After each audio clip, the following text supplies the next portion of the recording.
कौन से assignment operator है, किस तरह से उसका यूज होता है, हम प्रोग्रामिंग में उसको यूज करके किस तरह से अपनी कोड को इजी टू मॉडिफाई कर सकते हैं, इजी टू री इम्प्लीमेंट कर सकते हैं। तो वो सारी डिटेल्स आज इस वीडियो में हम स्टेप बाय स्टेप सीखने वाले हैं। न्यू यूजर हो तो हमारे चैनल को सब्सक्राइब कर दीजिएगा और हमारे वीडियो को लाइक कर दीजिएगा। चलिए हम स्टार्ट करते हैं असाइनमेंट ऑपरेटर से।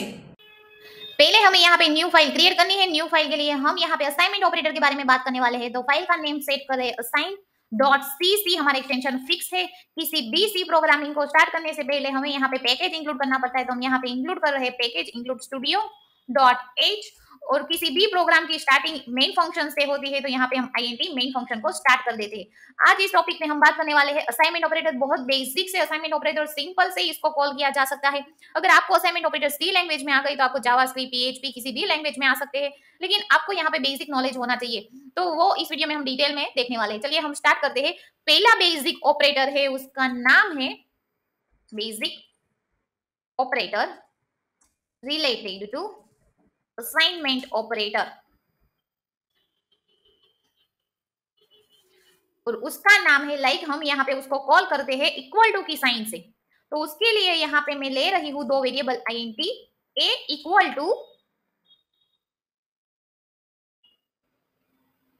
5 एंड अगेन हम यहाँ पे दूसरा वेरिएबल ले लेते हैं b इक्वल टू 10 एंड एक अनदर वेरिएबल ले रहे हैं रिजल्ट करके हम एक वेरिएबल सेट कर देते हैं और उसको डिफॉल्ट वैल्यू नहीं दे रहे, अभी ब्लैंक है, मींस रिजल्ट में अभी कुछ नहीं है। तो यहाँ पे हम बात करने वाले हैं इक्वल टू ऑपरेटर के बारे में कि उसका मीनिंग क्या होता है कि रिजल्ट अभी हमारा टोटली ब्लैंक है।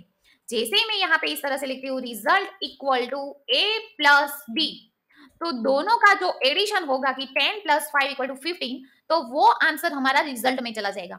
मींस जब भी आप इक्वल टू यूज करते हो तो यहाँ पे जो वेरिएबल्स है अगर उसमें कुछ वैल्यू होगी तो भी वो रिमूव होके जो यहाँ पे वेरिएबल की वैल्यू दी गई है वो अलोकेट हो जाएगी, या फिर वैल्यू नहीं है तो आप उसको वैल्यू दे सकते हो। मींस इक्वल टू करके आप उसकी वैल्यू को रिमूव कर रहे हो और न्यू वैल्यू असाइन कर रहे हो। तो बेसिक हमारा ऑपरेटर हो गया equal to, means value assign करना यहाँ पे कि जो भी हम उसे देंगे वो वेरिएबल वो वैल्यू एक्सेप्ट कर लेगा।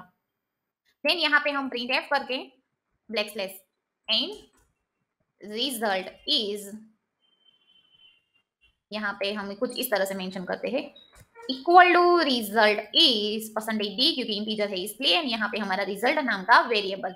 ओके, सिंपली हमने इतना किया। हम अगेन अपने प्रोग्राम को कंपाइल करके रन करके देख लेते। तो यहाँ पे gcc-o हमारी एग्जीक्यूट फाइल का नेम, तो assign.exe इन हमारी सी फाइल का नेम assign.c। हमारी फाइल सक्सेसफुली कंपाइल हो गई है। अब एग्जीक्यूट करके देख लेते हैं assign.exe। हमने फर्स्ट यहाँ सिंपली बात की बेसिक असाइनमेंट ऑपरेटर के बारे में इक्वल टू, जो हमने यहाँ पे सेट किया है। अब इसका आउटपुट क्या आ रहा है हम देख लेते हैं। यहाँ पे हमें लिखना है gcc-o, यहाँ पे एग्जीक्यूट फाइल का नेम में देख रही हूँ a-s.exe एंड हमारी सी फाइल का नेम है assign.c। जैसे एंटर करते हैं हमारी फाइल सक्सेसफुली कंपाइल हो गई है। अब हमें एग्जीक्यूट करके चेक करना है, तो s.exe हमारी एग्जीक्यूट फाइल को हम चेक करके देख ले। देखो यहाँ पे आ रहा है रिजल्ट इज 15, मींस हमने क्या किया, यहाँ पे a नाम का वेरिएबल लिया है, उसको फिक्स वैल्यू दी है 5, b नाम के वेरिएबल को फिक्स वैल्यू दी है 10 और रिजल्ट हमारा टोटली ब्लैंक है। तो हमने क्या किया, असाइनमेंट ऑपरेटर यूज किया, कौन से वाला, इक्वल टू। तो इक्वल टू में हमने क्या किया, a प्लस बी, तो a है हमारा 5, b है हमारा 10, तो उसका आउटपुट आ रहा था 15, वो स्टोर हो गया रिजल्ट में। तो हमने यहाँ पे फर्स्ट बेसिक ऑपरेटर है जो असाइनमेंट ऑपरेटर का इक्वल टू, उसके बारे में हमने यहाँ पे बात की। अब नेक्स्ट जो ऑपरेटर है उसको हम देखने वाले हैं। उस ऑपरेटर का नाम है add and assign. Add and assign, यहाँ पे हम सेम वेरिएबल लगते हैं, a एंड b नाम का हम सेम वेरिएबल यहाँ पे ले लेते हैं। देन हम यहाँ पे क्या करते हैं, जो हमारा रिजल्ट नाम का वेरिएबल है उसमें वैल्यू कौन सी है, 15 उसमें वैल्यू है। तो हम क्या करते हैं, यहाँ पे रिजल्ट प्लस और इक्वल टू हम उसको फिक्स वैल्यू दे देते हैं 10। देन यहाँ पे प्रिंट एफ में ब्लैक स्लैश है न्यू लाइन के लिए और यहाँ पे लिख देते हैं add and assign result is percentage d, क्योंकि इंटीजर है इसलिए कोमा हमारा रिजल्ट नाम का वेरिएबल। तो यहाँ पे क्या होगा, प्लस और इक्वल टू का मीनिंग है जो ओल्ड वैल्यू है, मींस जो हमारी ओल्ड वैल्यू है वो 15 जो हमारी ओल्ड वैल्यू है वो तो एज इट इज ही रहनी चाहिए, प्लस और equal to means 10 value add होनी चाहिए। यहाँ पे इसका मीनिंग कुछ इस तरह से होगा result equal to result plus 10। ये जो असाइनमेंट ऑपरेटर है प्लस और इक्वल टू उसको डिकोड करते हैं तो उस तरह का मीनिंग यहाँ पे आता है, मींस इस तरह से उसको कॉल किया जाता है। रिजल्ट प्लस 10 मींस रिजल्ट तो हमारा रहना ही चाहिए प्लस उसमें 10 ऐड होना चाहिए। तो अब हम अपने प्रोग्राम को कंपाइल करके देख लेते कि हमारी फाइल प्रॉपर्ली एग्जीक्यूट हुई है या नहीं हुई। ओके, कंपाइल सक्सेसफुली हो गया। अब हम एग्जीक्यूट करके भी चेक कर ले। तो देखिए फर्स्ट आ रहा है रिजल्ट इज 50, इन सेकंड में आ रहा है add and assign result is 25।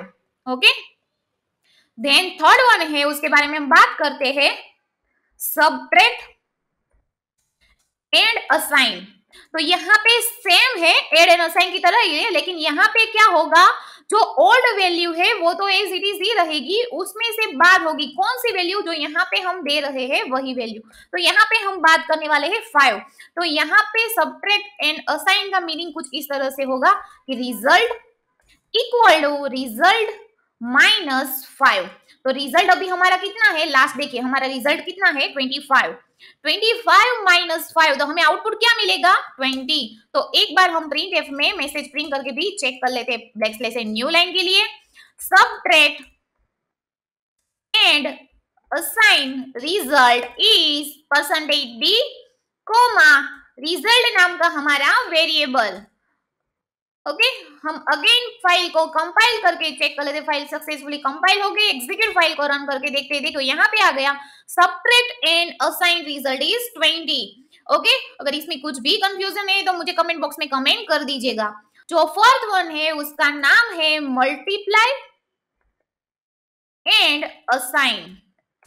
यहाँ पे उसका मीनिंग कुछ इस तरह से होगा कि जो ओल्ड वैल्यू है वो तो रहनी चाहिए, जो ओल्ड वैल्यू है हमारी वो तो रहनी चाहिए, उसके साथ हमारा 2 का मल्टीप्लिकेशन होना चाहिए। लाइक कुछ इस तरह से इसका आउटपुट आएगा हमें result equal to result multiply 2।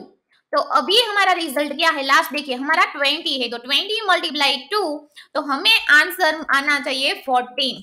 Print f black slash n new line के लिए यहाँ पे multiply and assign result is %d, result। तो यहाँ पे हमें आंसर कितना आएगा 14।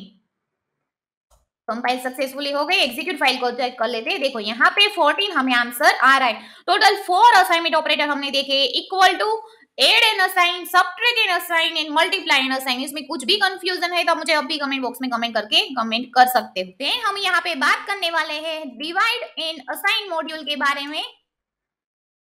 यहाँ पे कुछ इस तरह से आएगा कि लाइक रिजल्ट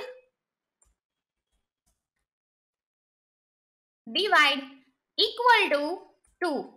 इसका आउटपुट कुछ हमें इस तरह से दिखाई देगा like result equal to result divide 2। तो यहाँ पे हमारा लास्ट आउटपुट है 14। तो उससे डिवाइड 2 होगा तो हमारा अब आउटपुट आएगा 20। प्रिंट एफ में ब्लैक स्लैश एन हमारी न्यू लाइन के लिए यहाँ पे हम दे देते हैं divide and assign result is %d, double quotes के बाद कोमा एंड हमारा रिजल्ट नाम का वेरिएबल। अब हम अगेन हमारी फाइल को कंपाइल कर लेते हैं, लेकिन यहाँ पे न्यू टर्मिनल ले लेते हैं। देन हम अगेन हमारी फाइल को कंपाइल करते हैं। सक्सेसफुली कंपाइल हो गई है। एग्जीक्यूट फाइल को चेक कर लेते हैं। देखिए यहाँ पे आ रहा है divide and assign result is 20। Okay, तो यहाँ पे हमने बात की बेसिक ऑपरेटर जो इसका नाम है equal to, then add and assign, subtract and assign, multiply and assign, divide and assign, और लास्ट जो मॉड्यूल है उसका नाम है मॉड्यूलस एंड असाइन। यहाँ पे हम कुछ इस तरह से लिख सकते हैं कि रिजल्ट परसेंटेज इक्वल टू 2। इसका आउटपुट कुछ हमें इस तरह से दिखाई देगा like result equal to result percentage 2। तो यहाँ पे हम प्रिंट एफ में प्रिंट करके भी चेक कर लेते कि हमें बेसिक आउटपुट क्या आ रहा है। यहाँ पे modulus and assign result is %d, double quotes के बाद कोमा एंड यहाँ पे रिजल्ट नाम का वेरिएबल। ओके, हम हमारी फाइल को अगेन कंपाइल करके एग्जीक्यूट करके चेक कर ले। देखो यहाँ पे modulus in assign result is 0 आ रहा है। फर्स्ट हमने देखा बेसिक ऑपरेटर जिसमें हमें आंसर मिला 15, देन एड एंड असाइन में हमें आउटपुट में दिया 10 प्लस, तो 15 प्लस 10 25 हमें आउटपुट में मिला। देन उसमें से हमने सबट्रैक्ट एंड असाइन ऑपरेटर को फायर किया तो यहाँ पे हमें 20 आउटपुट में मिला। देन हमने मल्टीप्लाई 2 किया मल्टीप्लाई एंड असाइन ऑपरेटर का यूज करके तो यहाँ पे 14 हमको रिजल्ट मिला। देन यहाँ पे मैंने यूज किया डिवाइड और इक्वल टू 2 तो यहाँ पे हमें 20 मिला। देन हमने मॉड्यूलस ऑपरेटर को यूज किया तो यहाँ पे हमें 0 मिला। तो इस तरह से आज हमने इस वीडियो में बात की असाइनमेंट ऑपरेटर के बारे में। अगर आपको असाइनमेंट ऑपरेटर सी लैंग्वेज में आ गई तो किसी भी लैंग्वेज में आपको डेफिनेटली आ ही सकते हैं। अगर इसमें आपको कुछ भी कंफ्यूजन लगता है, कुछ भी डाउट लगता है तो आप मुझे कमेंट बॉक्स में कमेंट करके पूछ सकते हो। और मेरे ऐसे ही वीडियोस देखने के लिए मेरे यूट्यूब चैनल को लाइक कीजिए, सब्सक्राइब कीजिए एंड फॉलो कीजिए। Thank you.